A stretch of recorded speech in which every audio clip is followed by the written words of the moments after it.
This is Kavita, Assistant Professor of English. In this video, we are going to learn a poem written by William Henry Davies, and the name of the poem is Leisure. Hope you know the meaning of this word leisure. Leisure means free time.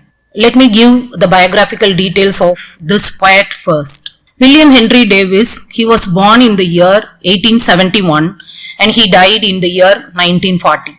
He was a Welsh poet and writer. That means he belonged to Wales.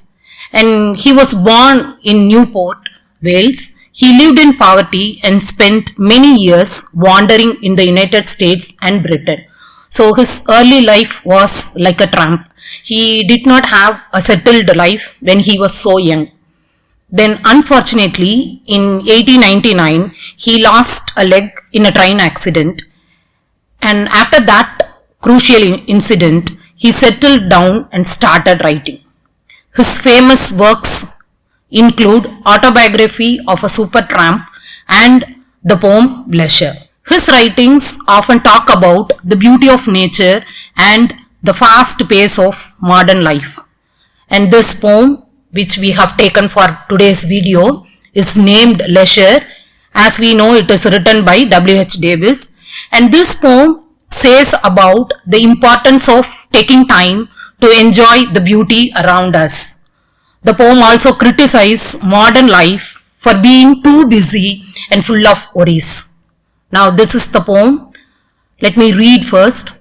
What is this life if full of care?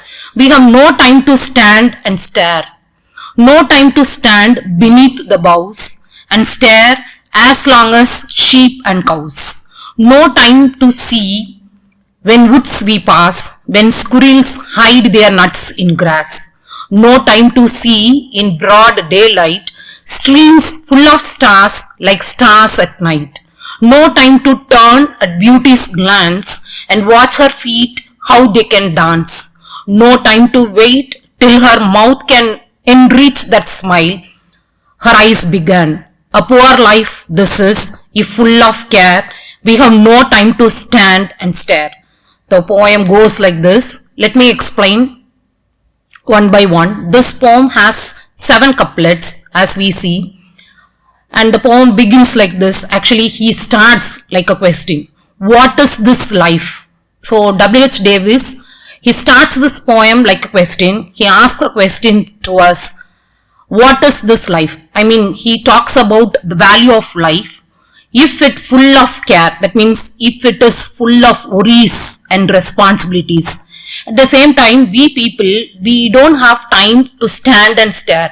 Stand and stare means normally, Davies, he says that people normally don't have time to stand in the sense to pass or to look at the beauty around us.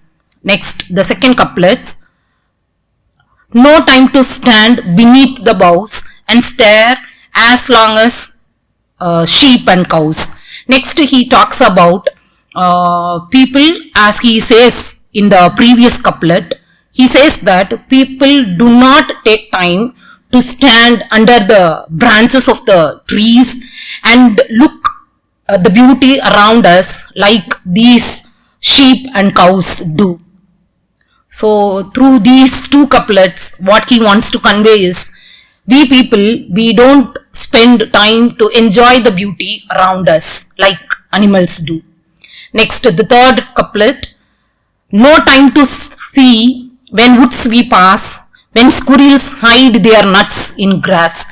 Next, he says that when we people, when we go to the forest, when we happen to cross scenery, we fail to again enjoy the small significant activities like squirrels. They used to hide their nuts in the grass. Even people, they don't have time to spend these kind of small significant things which are happening in nature.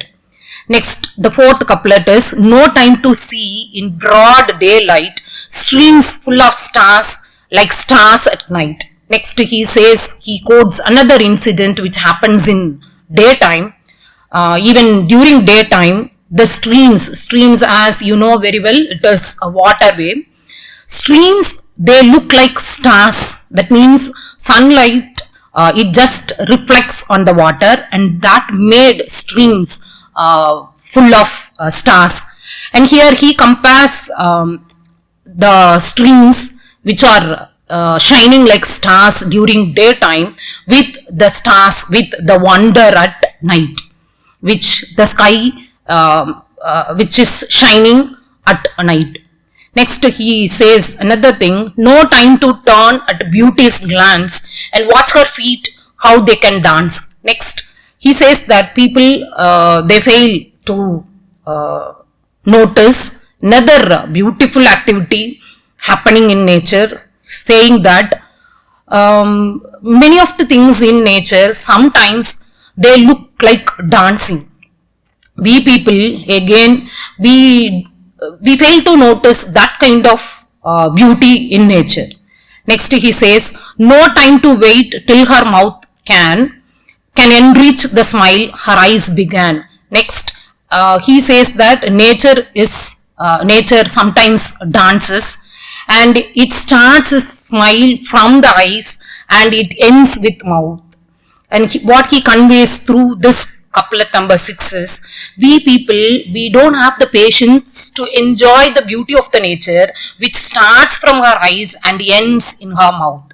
And finally the poem concludes like this, a poor life this is, if full of care, we have no time to stand and stare. Finally Davis, he says that, he tells that the life is worthless. He calls our life as poor life, because we have lot of responsibility and we have lot of worries. At the same time, we never try to find time to stand, or else time to enjoy the beauty of nature. So what he conveys through this poem is, Davis, he asks us to slow down our life and stand or enjoy the beauty of nature around us.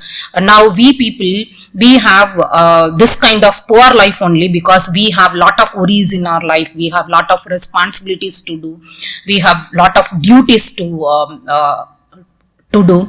So as we have busy life, or as though we have busy life, it is our prime duty to enjoy the beauty around us. That he wants to convey through this poem. That's all of today's class. Thank you.